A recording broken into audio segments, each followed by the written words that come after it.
नमस्कार सभी को। अभिनंदन अकादमी के इस प्लेटफॉर्म में सभी का स्वागत है, नंदन है, अभिनंदन है, वंदन। आइए हम एक नए अध्याय की तरफ चलते हैं, नए टॉपिक की तरफ चलते हैं, जिसका प्रकरण है शब्द विचार।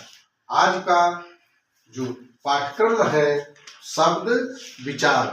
शब्द विचार पे हम लोग चर्चा करते हैं, आखिर शब्द है क्या, शब्द है क्या, शब्द की परिभाषा क्या है। शब्द की परिभाषा पर चर्चा किया जाए, एक या एक से अधिक, एक या एक से अधिक वर्णों के मेल से, एक या एक से अधिक वर्णों के मेल से बनी हुई स्वतंत्र और सार्थक इकाई को शब्द कहते हैं। एक से समझो, एक या एक से अधिक, एक या एक से अधिक वर्णों के मेल से बनी हुई स्वतंत्र और सार्थक इकाई को क्या कहते हैं, शब्द कहते हैं। दूसरे शब्दों में कहा जाए सार्थक वर्णों का व्यवस्थित समूह, सार्थक वर्णों का व्यवस्थित समूह को क्या कहते हैं, शब्द कहते हैं। ध्यान देने की बात है बच्चों कि वर्ण इकट्ठा हो जाने से शब्द का निर्माण नहीं होता, अपितु उनका एक निश्चित सार्थक अर्थ होना चाहिए। जब उनका एक निश्चित और सार्थक अर्थ नहीं होगा वो शब्द नहीं कहा जाएगा। कैसे? जैसे हम दिखाएं, अभी आप एक शब्द लिख दें, हम मकल, मकल लिख दिए, इसका कोई सार्थक अर्थ नहीं, इसका कोई सार्थक अर्थ नहीं है कि कोई सार्थक शब्द नहीं दिख रहा है। लेकिन इसी मकल को हम व्यवस्थित करके कमल कर दें, कमल हम व्यवस्थित करके माँ को इधर का को इधर करके व्यवस्थित कर दिए, हो गया कमल। एक सार्थक अर्थ अर्थात एक फूल का अर्थ देने लगा। हमारे भारत देश का राष्ट्रीय पुष्प है जिसे कहा कमल। कमल एक सार्थक पुष्प का अर्थ देने लगा। इसी को हम मकल लिखे थे तो इसका कोई सार्थक अर्थ नहीं था, लेकिन यहाँ पर हमने इसी एक एक वर्ण को सिस्टम से एकदम बना दिया, तो हमने क्या लिख दिया, कमल एक सार्थक अर्थ देने लगा। अब तो परिभाषा समझ में आई होगी। एक या एक से अधिक वर्णों के व्यवस्थित सार्थक स्वतंत्र वर्णों के समूह को क्या कहते हैं, शब्द कहते हैं। अर्थात वर्णों के व्यवस्थित समूह को क्या कहते हैं, शब्द कहते हैं।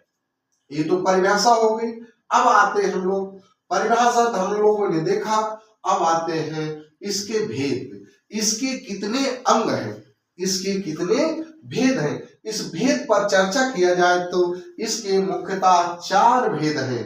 अर्थ के आधार पर, प्रयोग के आधार पर, रचना या बनावट के आधार पर, स्रोत या उत्पत्ति के आधार पर।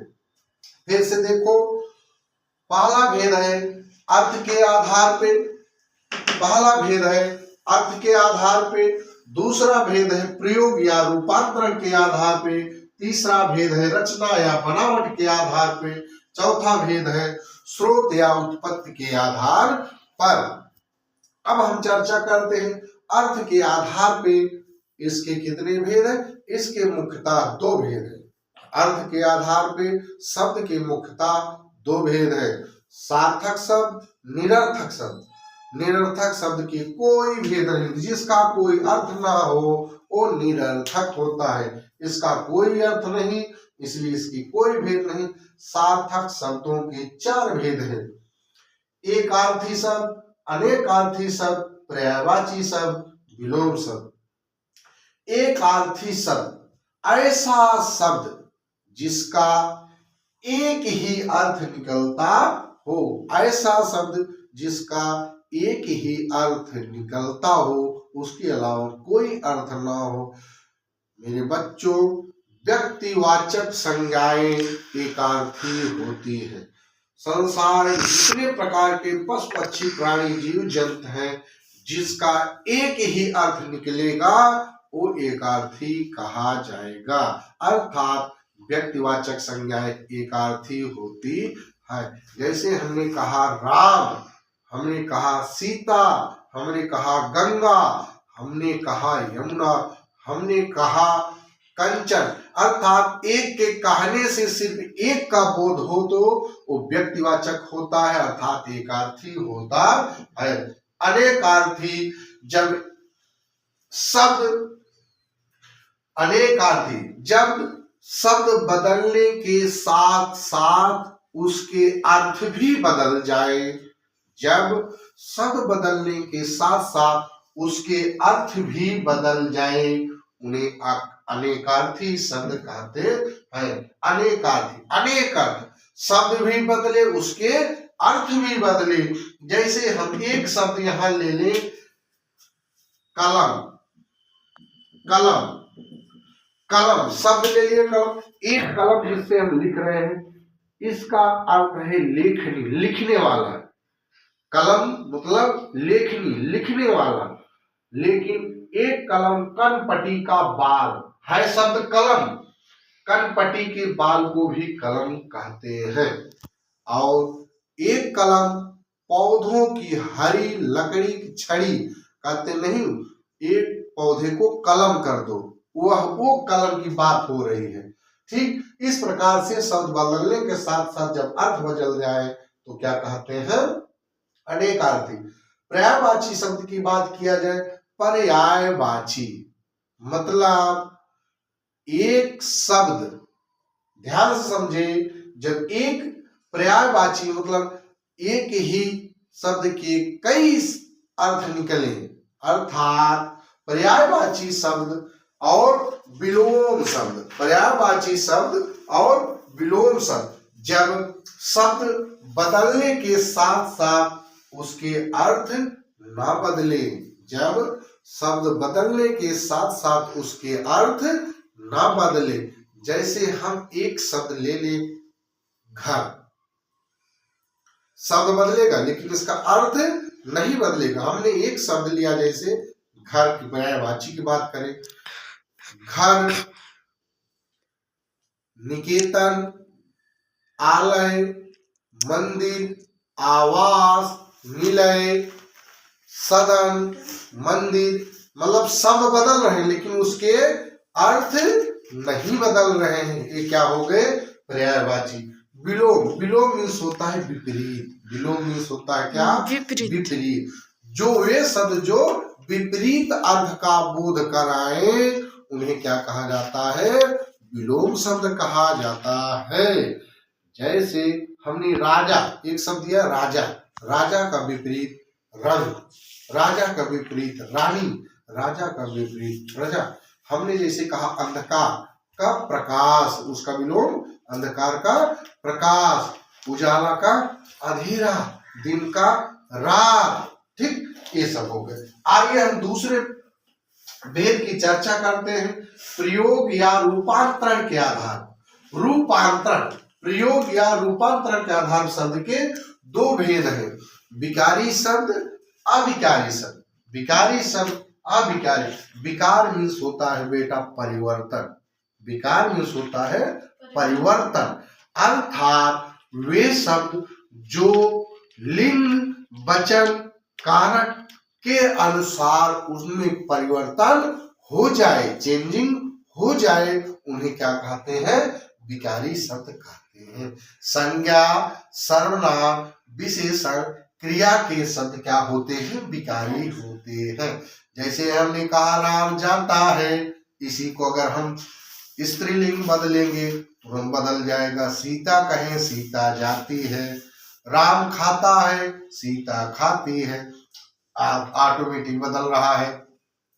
अविकारी शब्द, अविकार जिसमें कोई परिवर्तन ना हो, जिसमें कोई विकार ना हो, कोई परिवर्तन ना हो, उन्हें अविकारी शब्द कहते हैं। जिनमें लिंग वचन पुरुष कर्ता के अनुसार चेंज ना हो, बदलाव ना हो, उन्हें अविकारी शब्द कहते हैं।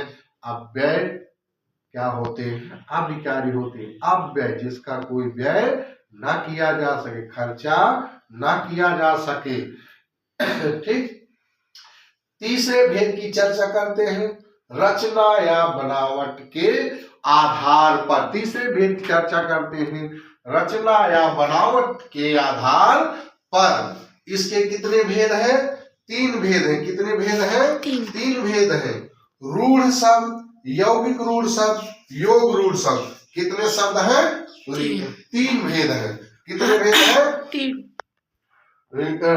रूढ़ शब्द, यौगिक रूढ़ शब्द, योग रूढ़ शब्द, यौगिक रूढ़ शब्द। ठीक। कितने भेद हैं? 3। जिन शब्दों के सार्थक खंड ना हो, रूढ़ शब्द, जिन शब्दों के सार्थक खंड ना हो उन्हें क्या कहते हैं? रूढ़ शब्द कहते हैं। फिर से समझो, जिन शब्दों के सार्थक खंड ना हो और अन्य शब्दों के मेल से ना बने हो उन्हें क्या कहते हैं? क्या कहते हैं? रूढ़ शब्द कहते हैं। जैसे हमने कहा पानी, वायु, देश, दिन, रात, घर, ये सब क्या हो? रूढ़ शब्द। अब दूसरा भेद कहते हैं यौगिक शब्द।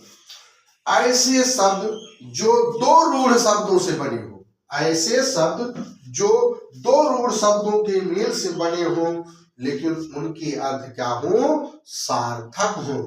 यौगिक रूढ़, जो 2 रूढ़ शब्दों के मेल से बने हो लेकिन दोनों का अपना स्वतंत्र और सार्थक अर्थ हो। इस यौगिक शब्द 3 तत्वों से मिलकर बना है, उपसर्ग से, प्रत्यय से, समास से। उपसर्ग से भी बनते हैं यौगिक शब्द, प्रत्यय से भी बनते हैं यौगिक शब्द और समास से भी बनते हैं यौगिक शब्द। जैसे हमने उपसर्ग से कहा विज्ञान, विशेष ज्ञान।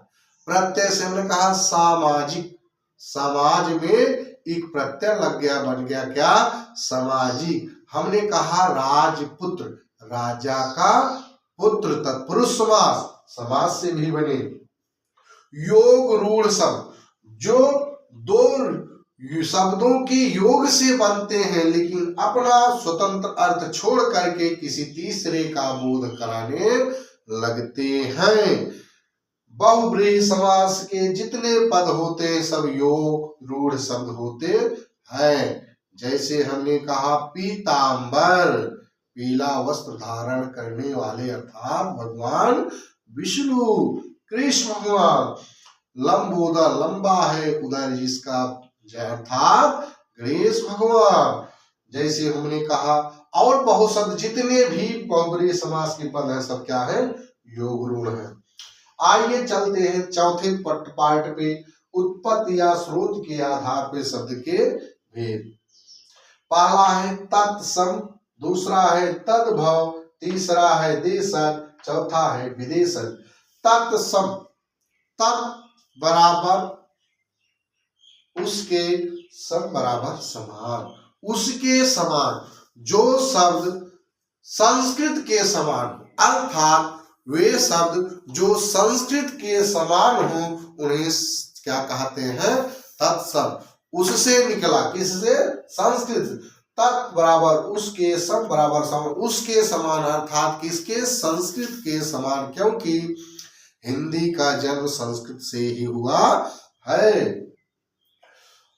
तद्भव, तद माने उस, तद माने उससे, भव मीन्स जन्मा, उससे जन्मा, संस्कृत से जन्मा, अर्थात ऐसे शब्द जो संस्कृत से जन्म लेकर विभिन्न भाषाओं से होते हुए हिंदी में प्रयोग में लाए जा रहे हैं उन्हें तद्भव शब्द कहते हैं।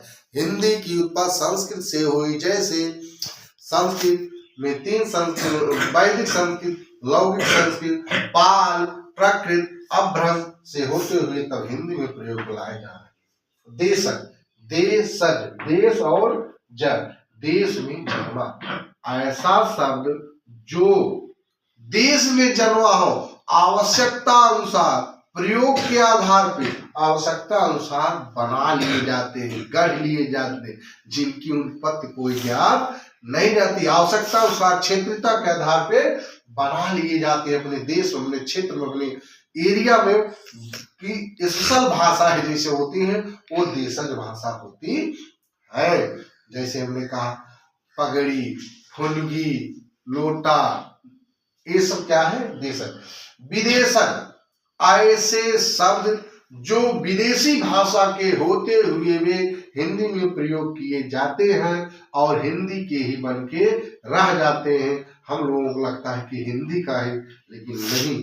अंग्रेजी भाषा, पुर्तगाली, जापानी, अरबी, फारसी, पश्तो, ये सब भाषा ऐसे कुछ हैं जो हिंदी में प्रयोग में लाए जाते हैं। लगता है कि हिंदी का ही है, लेकिन होता है विदेशी। इस प्रकार से हम देखते हैं कि शब्द के 4 भेदों की आज चर्चा की संक्षेप में, और उम्मीद करते हैं आप लोगों को समझ में आया होगा। ठीक, आगे की क्लास में फिर मिलते हैं, तब तक के लिए धन्यवाद।